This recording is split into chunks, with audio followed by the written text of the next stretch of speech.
All right, welcome to this week's edition of Coach on a Couch. I'm your host, Jason Zaleski, and today we are visiting with Spencer Columbus Rocket head coach Jason Gorst. Jason, thanks for making time for us today. Yeah, thanks for coming up. Yeah, well, we've been looking forward to this, playoffs, football playoffs. Certainly a fun time of year for guys like us that live, breathe, and bleed football. Definitely a good time. We'll get to the brackets here in just a moment. But Jason, for those new to our audience, tell them about how you became the coach here at Spencer, why Spencer. Just give us a history lesson. Okay. Well, I've been a teacher here, for a decade or so, and during that time I was an assistant football coach. Greg A. Strick was our head coach. Learned a lot in those 3 years there, and when the opportunity opened up, applied for it, and was given the job. And this is my 7th year now in that position, and so yeah, it's been a lot of fun, and we've been able to accomplish some things along the way, and have a lot of great people that have been working around and working with. Yeah, good. Well, we're glad that you're here. You've certainly had a lot of success up to and including this year. Had a great regular season. Then playoffs started last week against O'Connell. You were here just about 100 yards away from where we're sitting now to play those guys. Won that game 49-17. So up next is Amherst, a familiar opponent to you and the rest of the Rockets last year versus Amherst. Things didn't go your way. 42-14. Just recap that game for us last year. Let's start there. Yeah, they got off to a big start on us, and I think we were a little shell-shocked early in the game. We did settle in and have some success in different areas, and the score obviously wasn't what we wanted it to be. I think for us, we got a little bit away from our game plan a little bit. We turned the ball over 4 times and weren't able to get any back, and that was certainly detrimental to us. So we didn't take advantage of some of the opportunities we had. They outplayed us in probably all areas of the game. So we were a ways off, but it's a new year, and it's a new team this year, and so we've been watching that film a lot. We've been watching the film from the last 2 years a lot to look at how they defended us and how they attacked us and whatnot to try to learn as much as we can to get ready for Friday night. Sure. Okay. Let's just talk real quick about the health of the team. Everybody is ready to go? Yeah, I mean, we had a pretty significant loss a couple weeks ago with Jacob Miller. He was a senior running back for us, second leading rusher on the team, excellent blocker, very good linebacker. Definitely been a challenge to replace him, and whatnot. He's still, with the team as a tremendous leader and providing that leadership, from the sideline in practice and helping other guys, learn the position and stuff like that too. So other than that, we've got some bumps and bruises, but we do anticipate all of our varsity level players that have been, with us for most of the season to be here. We've lost a few throughout the season, but I think, we'll be pretty ready to go come Friday night. Yeah, okay. So we touched on it just a little bit last year. Now moving on to this Friday, we're about 48 hours away from kickoff down in Amherst. How do you make things different this time? I think we're just really trying to focus on play-by-play. How do we win the play? How do you win your block? How do you, shut a block? How do you make a tackle? Those types of things, and trying to not look at the big picture of the game even so much as just, the fundamentals of how are we going to block our trap? How are we going to, get open on this route, whatever it might be. And so that's really been the focus of the team is really play-by-play in the game and what can we do to try to be successful on more plays than not. All right, and this year has been the case just about every game. Hunter Lupke has been a big key to your success. If you're coaching at Amherst, how do you stop Hunter Lupke? I think it's tough. I mean, one of the things that he's shown is the ability to break tackles and to make guys miss, and so I think, for them, they're going to want to try to get as many people to him as quick as possible because it's not always that one guy can bring him down. So that's definitely the priority on our offense, is to make sure we're blocking well, creating holes, and keeping as many guys, away from the ball carrier as possible, no matter who it is. Sure. Okay. Coach, when these brackets came out 2 weeks ago, we looked across all divisions, saw a lot of good football teams. We really hadn't seen anything like we saw in Division 5 brackets this year with the competition. Spencer Columbus, Amherst, Stanley Boyd, Stratford. We just haven't seen something like that. It is a big time competition to get out of this bracket. As we see, Stratford now just 14 miles to our east. They've got a rematch, a Week 1 rematch for them against Stanley Boyd. How do you scout that game? How do you see that game unfolding? I think that's going to be a heck of a game. You know, like you said, they played earlier in the season. They're two quality football programs, well coached. They have a lot of talent on both sides of the ball, a lot of good athletes. So I think that's going to be, you know, a heck of a game. Stanley Boyd was able to win the first one. They beat us. I think they're very, very quality. They've got some real dynamic players. I think that Ben Turner is one of the best high school players that I've ever coached against. Brandon Herrick's an excellent wide receiver and does a lot of great things for them. They've got a few really, you know, terrific players, and you know, just a good program overall. Stratford, I think, has a lot of size up front and a lot of strength. I think that I was able to watch one half of one of their games earlier this year, and I was very impressed with their defensive line. I thought that they were very strong and athletic and make a lot of plays up front, keeping linebackers free. All right, well, Coach, good luck against Amherst on Friday. We'll be there and watching. We'll be there for a couple reasons. One, folks will be able to, if you can't make the game, we realize not everybody will go. You're going to have a large crowd there, though, I know for sure. Check in on focusonmarshfield.com to find out how you can watch that game live. Spencer Columbus at Amherst. You can also watch that Stanley Boyd game against Stratford live. Check in on Focus on Marshfield for that information as well. So, again, Coach, thanks for being here. We appreciate your time. Again, good luck in the playoffs. Guys, I'm Jason Zaleski, and this is Coach on the Couch.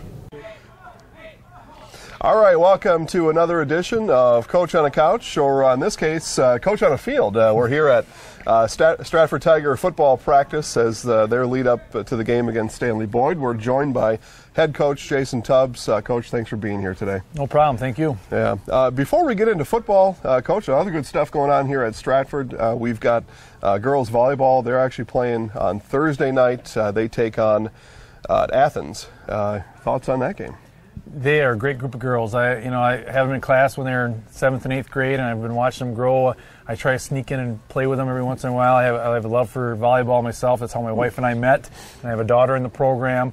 So good luck to Coach Kafka and their girls. And I know that they are really talented girls, and they're playing really well, and they're peaking at the right time. Yeah, absolutely. All right, Coach, let's give our viewers just a little bit of a history lesson on you. Tell us when you came to Stratford, how long you've been here, and then why Stratford. I was very fortunate to come in 2003 and got up with Cal as a defense coordinator, and then we won 6 state championships in a row. So I was very fortunate. It was good timing, I guess, and I've been here. This is my 15th season, my 5th as a head coach, and grew up now as kind of as a secondary Stratfordian, so to speak. But the community has opened their arms for the most part. Can't make everyone happy. That's kind of the job that you wear. But other than that, great community, great families, and miss them, and a lot of our alumni guys come back, and I look forward to seeing them as much as I can. One of the reasons that coaches and referees get along so well, you share some of the same burdens, I think. Maybe. Oh yeah, it's okay. We wear big shoulders for a reason. Yeah, absolutely. All right. Well, before we get into this year's playoffs, which we're off to level 2 now after beating Bondwell at Bondwell last week, just want to touch real quick, Coach, on last year and kind of the lead up to the playoffs. Just going to read off some of the scores last year: 60-6, 35-0, 28-0, 43-0, 46-0. Beat Colby in the playoffs, 27-7, and then a hiccup against Durand there at the end, going down 21-7. Sometimes a hiccup is okay to have, and we'll talk about that here this year. But when you have a hiccup in the playoffs, it's the end of the road. We had a great group of kids last year, and miss them a lot. 3 of them went on and played college football at Division II, and one of those players that was one of our best players was Cam Bornbach, played in the All-Star game. Strongest kid we had. In week 8 against Pittsfield, he sprained his ankle severely. We thought it was broke, and he was a shell of himself. And nothing. I don't want to take anything away from Durand team. They had a very good, talented senior group as well, and they really played well that night, and we didn't. And I think this group here are realizing that there is no tomorrow. You got to be 1-0, or you're going home. Yep, and you've got that other group of seniors now, and they certainly feel that pressure. So now, Coach, we'll read some of the scores from this year: 70-6, 50-14, 55-6, 40-7. 35-6, and then a hiccup at Edgar, game of the year 2 weeks ago, went down 10-0. Maybe that was the hiccup. Maybe that was some sort of a wake-up call for you guys. And then I mentioned just a moment ago, you beat Bondwell 42-19. Was that loss good timing? You know, Edgar-Stratford rivalry is in history books now. There was even a book written about it. And that is a game that, you know, I think these guys know going into it. Edgar's a special team this year. That group of seniors that have been 3-year starters, and good luck to them in their Division 7 quest, which I have no doubt they'll be holding another gold ball in their trophy case, and Coach Sins and his history.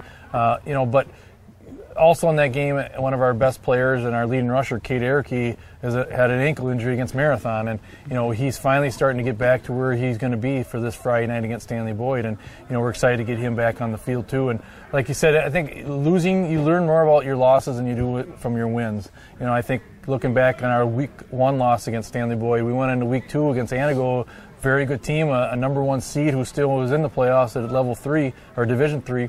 And we really got better from Week 1 to Week 2. And I'm hoping we continue to grow, and hopefully we learn from the Bondwell now and jump into this Level 2 against a very talented Stanley Boyd team. Stanley Boyd team that you saw Week 1, you learned a lot, as you said, during that loss. You certainly had opportunities to win that game. So you'll have a chance at that. You mentioned Cade and his injuries. As I was covering your game last week, I would look at the stat sheet every so often, and I would see a group of about 6 guys with 2 carries. I'd look down the next quarter, a group of 6 guys with 6 carries. Those carries were spread out evenly. Do you expect that to happen again on Friday? I think we have to keep Stanley Boyd honest. You know, Teddy Redmond is starting to come around as a sophomore. Jordan Becker continues to do really well. You know, but you know, one of our reasons we do well is our offensive line and our ends. Some of our unsung heroes, a guy like Eli Drexler, two-way starter for us, blocked amazingly. Going back and watching the film of Bondwell, a lot of those runs we had for Teddy and other guys because he was making great blocks downfield on the point of attack. Oakley Wrench, Vaughn Bright, you know, those guys are getting in the game. You know, don't get a lot of passes thrown to them because we're not a throwing team. But hats off to Eli and Vaughn and Oakley for making great blocks for these guys. And then, of course, 2 of those guys start on defense, too. Yeah, right. Coach, 2 weeks ago when the brackets came out, we took a look at all of them. And we hadn't seen anything like this in recent memory. And this year, Division 1, 2, whatever it was, Division 5 was just something else.